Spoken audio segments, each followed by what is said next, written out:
नमस्कार बंधुगण, कहानी दुनिया को आपण मानक स्वागत। आज चलतु शुणा जन्ममामुर देवी भागवतर गोटे कहानी। थरे भूलोकरे बुलु बुलु देवर्षि नारद महर्षि व्यासदेव आश्रम आसी पहुंचिले। नारद को देखि व्यासदेव आनंद कहले न सरे। से तांको पाद्य अर्घ इत्यादि द्वारा संभाषण जणाइले। नारद टिके विश्राम कर सारिबा परे व्यासदेव को कहले, हे देवर्षि, आपण को ए संसार रे रहिबाकू पड़ू नाही। आपण पृथ्वी को आसंती एवं पुणी स्वइच्छा वैकुंठ अथवा स्वर्गपुरी रे जेकोसी अंश को चली जाती। भगवान को स्मरण करी गीत बोली बोली आनंद रे समय अतिबाहित करुथांती। मते पृथ्वी रे रहिबाकू पड़ुची एवं मनीषक हालचाल देखिबाकू पड़ुची। थरे थरे मो मन को यही प्रश्न आसे, मनीषर दुख कष्ट रे शेष नाही। ए पृथ्वी रे सुख लाभ कौन काहारी पक्षे संभव नुहे। साधारण लोके भाबंती राजसिंहासन बहुत सुखप्रद, किंतु मु राजवंश मानक अवस्था देखुची। पांडु एवं धृतराष्ट्रंक पुओ मानक भितरे महाविवाद उपजिला। पांडव मानक बहुत जातना सहबाकू हैला। तेणु सुख संपर्क रे मनीषर जो धारणा रही ताहा भ्रांत बोली कहबाकू हेबो। राजपदरे सुख नाही कि स्त्री पुत्र पौत्र नहीं संसार बांधिबारे कौनसी सुख नाही। आपण वास्तविक भाग्यवान। नारद कहिले, व्यासदेव, मायारू काहारी त्राही नहीं। ब्रह्मा विष्णु को मध्य थरे थरे मायार शिकार हेबाकू पड़िथाए। मते तुमे भाग्यवान बोली कहूच, किंतु माया मते मध्य कलबल करि नाही। मो कहानी कहूची सुण। एहापरे नारद व्यासदेव को तांको कहानी सुणाइले। दिने नारद एवं पर्वत ऋषि पृथ्वी भ्रमण करी सबु तीर्थस्थान देखिबा सकाशे सिद्धांत नेले। दुईंक भितरे शर्त हैला जे निज निज मन कथा दुहे परस्परठू लुचेइबे नाही। दुहे देशाटन करुथांती। ग्रीष्म ऋतु शेष होई वर्षा ऋतु आरंभ हैला। कौनसी स्थान रे आश्रय नहीं वर्षा काल बितेई देबार सिद्धांत कले दुई जण। सेमाने संजय नामक राजांक नगर रे पहुंचिले। राजा सेमानंकु सादरे अतिथि रूपे ग्रहण कले। राजप्रसाद रे ही सेमानंकर रहिबार व्यवस्था हैला। स्वयं राजकन्या मदयंती दुईंकर परिचर्यार भार ग्रहण कले। सेमानंकर स्नानाहार भ्रमण तथा अध्ययन जेपरि निर्विघ्न रे होई परिबो से दिगरे सबु व्यवस्था करागला। सेमानंकर मनोरंजन सकाशे प्रसाद रे नाना कार्यक्रमर व्यवस्था मध्य करागला। नारदंक वीणावादन एवं सामगान मदयंती को धीरे धीरे आकृष्ट कला। मदयंती को सेवारे तेणे नारद मध्य मुग्ध हेले। ता छड़ा मदयंती थिले विशेष रूपवती। नारद एवं मदयंती को भितरे प्रीतिभाव बढ़िबार फल हैला मदयंती तांको सेवारे नारदंक प्रति पक्षपात करिबाकू लागिले। नारदंक स्नान सकाशे गरम पानीर व्यवस्था करिबा स्थले हुएत पर्वतंकु ठंडा पानी ही जोगेई देले। खाइबा बेले मध्य नारदंको मिलिला भल भल खाद्य। राजकन्या सबुबेले नारदंको अनाई मृदु मृदु हसुथांती, किंतु पर्वतंको आड़कू दृष्टिपात मध्य करुनथांती।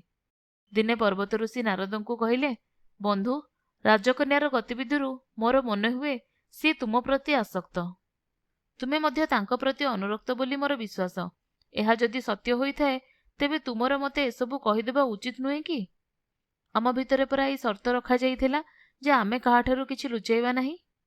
नारद सल्लज भावरे कहिले, मुनिवर, आपणको कहिबार अवसर पाई नाही बोली कहि नाही। आपणको अनुमान ठीक। राजकन्या मो प्रति अनुरक्ता आउ मु मध्य तांको प्रति अनुरक्त। पर्वत ऋषि रागिगले। से कहिले, तुमे मो पाखरु ए कथा लुचेई शर्त भंग करिच। तुमको अभिशाप देउची, तुमे मर्कट बदन हुओ। नारद मध्य रागी जाई कहिले, सामान्य दोष सकाशे तुमे गुरु अभिशाप देल। मु भी अभिशाप देउची, तुमे स्वर्ग को जाई परिबो नाही। नारदंको मुह मर्कट भली होईगला। पर्वत सेठारु चलीगले, किंतु से स्वर्गपुरी को जाई परिले नाही। मर्त्यलोकरे ही इतस्थित विचरण करिबाकू लागिले। राजकन्या पूर्वपरी नारदंको सेवा करी चलिले, किंतु नारद बड़ अपमान अनुभव कले। राजा संजय दिने मंत्री को कहिले, मोर कन्यार विवाह देवा समय उपस्थित। तुमे जणे योग्य राजकुमार ठाब कर। मंत्री कहिले, महाराज, आम प्रीतिवेशी राज्यमानंकरे उपयुक्त रूपगुण संपन्न एकाधिक राजपुत्र अछंती। मु सेमानंकु आपणक आगरे उपस्थापित करिबि। आपण जणको मनोनीत करिबे। विवाह पाई राजा आयोजन करुचंती बोली जानी राजकन्या जणे सखी द्वारा राजांकु जणाइले କି ସେ ନାରଦଙ୍କୁ ମନେ ମନେ ବରଣ କରିଛନ୍ତି। ଅତଏବ ବରପାତ୍ର ଅନ୍ୱେଷଣର ପ୍ରୟୋଜନ ନାହିଁ। ରାଜା ଏହା ଶୁଣି ହତବମ୍ବ ହୋଇଗଲେ। ତାପରେ ସେ ରାଣୀଙ୍କୁ କହିଲେ, ଝିଅ ଏଭଳି ସିଦ୍ଧାନ୍ତ ନେଲା କିପରି? ନାରଦ ଖାଲି ବୁଲା ଭିକାରୀ ଭଳି ନୁହେଁ, ତାଙ୍କ ଚେହେରା ବି ମର୍କଟ ଭଳି ହେଇଗଲାଣି। ତାଙ୍କୁ ମୁଁ ଝିଅ ଦେବି କିପରି? ତୁମେ ଝିଅକୁ ବୁଝାଅ, ସେ ନିଜ ସିଦ୍ଧାନ୍ତ ବଦଳେଇ ଦଉ।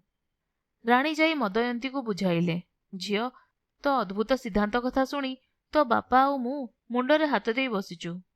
ତୋ ଭଳି ସୁନ୍ଦରୀ କନ୍ୟା ଏ ଖଣ୍ଡମଣ୍ଡଳରେ ନାହାନ୍ତି। କେତେ ଯୋଗ୍ୟ ରାଜପୁତ୍ର ତତେ ବିବାହ ହେବା ସକାଶେ ଉଦ୍ଗ୍ରୀବ ହୋଇ ବସିଛନ୍ତି।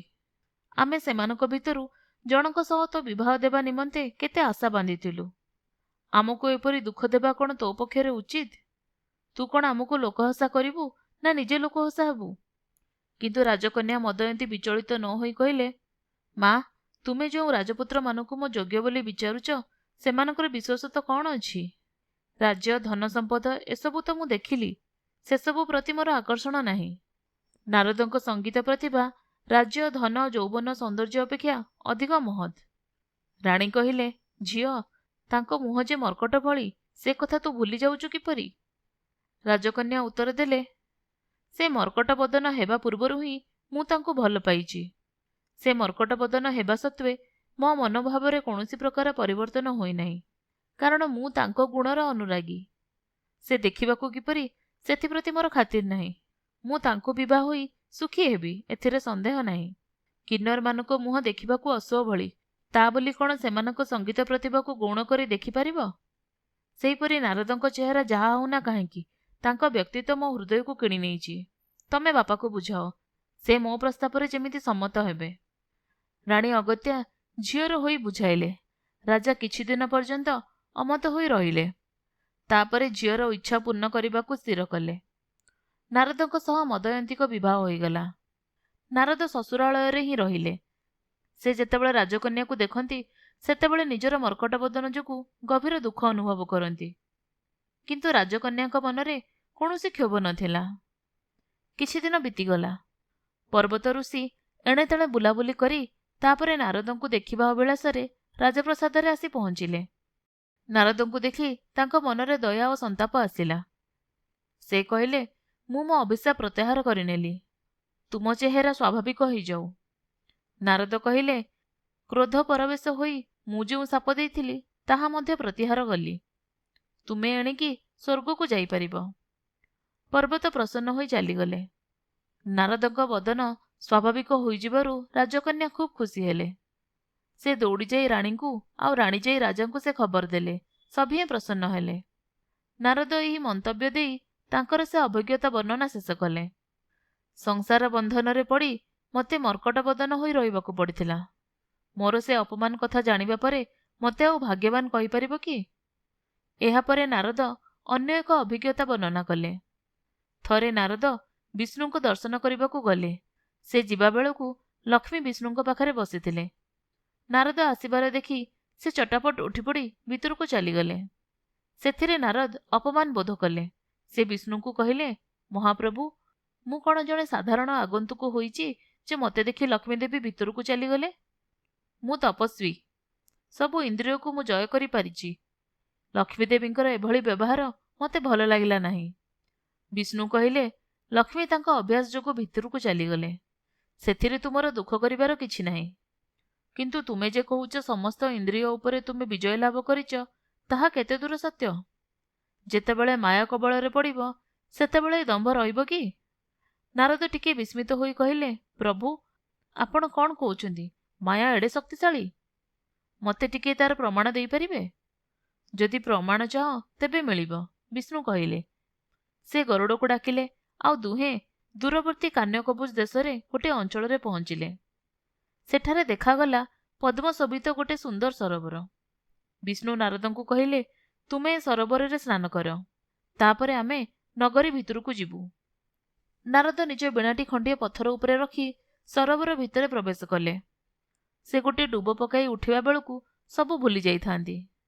ବିଷ୍ଣୁ ବି ସେଠାରୁ ଅଦୃଶ୍ୟ ହୋଇଯାଇଥାନ୍ତି। ସେ କିଏ, କିପରି ଏଠାକୁ ଆସିଲେ? ନାରଦ ଏସବୁ କଥା ଭାବୁଛନ୍ତି, ଜଣେ ରାଜା ରଥ ଆରୋହଣ କରି ସେଠାରେ ପହଞ୍ଚିଲେ। ସେ ରଥରୁ ଅବତରଣ କରି ନାରଦଙ୍କ ଆଡ଼କୁ ଅଗ୍ରସର ହୋଇ ମଧୁର କଣ୍ଠରେ ପଚାରିଲେ, ହେ ସୁନ୍ଦରୀ, ତୁମେ କିଏ? ମାନବୀ ନା ଅପ୍ସରା? କାହା ପ୍ରତୀକ୍ଷାରେ ଏଠାରେ ରହିଛ? ମନେ ହୁଏ ତୁମେ ଅବିବାହିତା। ଏଠାକୁ ତୁମକୁ ଆଣିଲା କିଏ? ନାରଦ ବୁଝିଲେ ଯେ ସେ ଜଣେ ସୁନ୍ଦରୀ ନାରୀ, କିନ୍ତୁ ଆଉ କିଛି ସେ ମନେ ପକାଇ ପାରିଲେ ନାହିଁ। କ୍ରମେ ନାରୀ ସୁଲଭ ଲଜ୍ଜାରେ ତାଙ୍କ ମସ୍ତକ ଅବନତ ହେଲା। ସେ ନୀରବରେ ମୃଦୁ ହସି ଠିଆ ହୋଇ ରହିଲେ। ଯେତେ ଚେଷ୍ଟା କଲେ ମଧ୍ୟ ଆଉ କିଛି ମନେ ପକାଇ ପାରିଲେ ନାହିଁ। ରାଜା ପୁଣି ଥରେ ତାଙ୍କୁ ଏକା ପ୍ରଶ୍ନ କଲେ, କିନ୍ତୁ ଉତ୍ତର ପାଇଲେ ନାହିଁ। ରାଜା ଅନୁମାନ କଲେ କୌଣସି ଅପ୍ସରା କାହାରି ଅଭିଶାପ ଯୋଗୁଁ ମାନବ ରୂପ ପାଇଛି, ଆଉ ନିଜର ପୂର୍ବ କଥା ପାସୋରି ଦେଇଛି। ସେ ସାଦରେ ସୁନ୍ଦରୀକୁ ନବରକୁ ନେଇଗଲେ ଆଉ ତାଙ୍କୁ ବିବାହ କଲେ। ସୁଖରେ ଉଭୟଙ୍କ ସମୟ କଟିଯିବାକୁ ଲାଗିଲା। ବର୍ଷ ବର୍ଷ ବିତିଗଲା। ସୁନ୍ଦରୀ ରାଣୀ କ୍ରମେ 12ଗୋଟି ସନ୍ତାନ ଜନ୍ମ ଦେଲେ। ସେମାନେ ମଧ୍ୟ ବଡ଼ ହୋଇ ବିବାହ କଲେ। କ୍ରମେ ସେମାନଙ୍କର ମଧ୍ୟ ଅନେକ ଗୁଡ଼ିଏ ସନ୍ତାନ ସନ୍ତତି ହେଲା। ଦିନ ସୁରୁଖୁରୁରେ ବିତି ଯାଉଥିଲା। ହଠାତ୍ ଦିନେ ଶତ୍ରୁପକ୍ଷ ସେ ରାଜା ଆକ୍ରମଣ କରି ସବୁ ଛାରଖାର କରିଦେଲେ। ରାଣୀଙ୍କ ଆଗରେ ତାଙ୍କର ପୁତ୍ର ପୌତ୍ରଗଣ ମରିଗଲେ। ଭୀଷଣ ଦୁଃଖରେ ରାଣୀ ପଳାଇ ଯାଇ ସରୋବରକୁ ଡେଇଁ ପଡ଼ିଲେ। କିନ୍ତୁ ହଠାତ୍ ତାଙ୍କର ମନେ ହେଲା ସବୁକିଛି ସ୍ୱପ୍ନ। ସେ ମୁଣ୍ଡ ତୋଳି ପାଣିରେ ନିଜର ପ୍ରତିବିମ୍ବ ଦେଖିଲେ। ସେ ଯେ ନାରଦ, ତାଙ୍କର ତାହା ମନେ ପଡ଼ିଲା। ସେ ଉପରକୁ ଉଠି ଆସି ଦେଖିଲେ ତାଙ୍କର ବୀଣା ଯେଉଁଠାରେ ଥିଲା ସେଇଠାରେ ଅଛି। ବିଷ୍ଣୁ ବି ଅପେକ୍ଷା କରିଛନ୍ତି। ବିଷ୍ଣୁ ମୃଦୁ ହସି କହିଲେ, ନାରଦ, ତୁମେ ବଡ଼ ବିଳମ୍ବ କଲ। ନାରଦ ଦୀର୍ଘଶ୍ୱାସ ଛାଡ଼ି କହିଲେ, ହେ ଭଗବାନ, ଏବେ ମୁଁ ମାୟା କ'ଣ ସବୁ ବୁଝିଗଲି। ଆପଣମାନେ ଶୁଣୁଥିଲେ ଜହ୍ନମାମୁଁର ଦେବୀ ଭାଗବତର ଗୋଟେ କାହାଣୀ।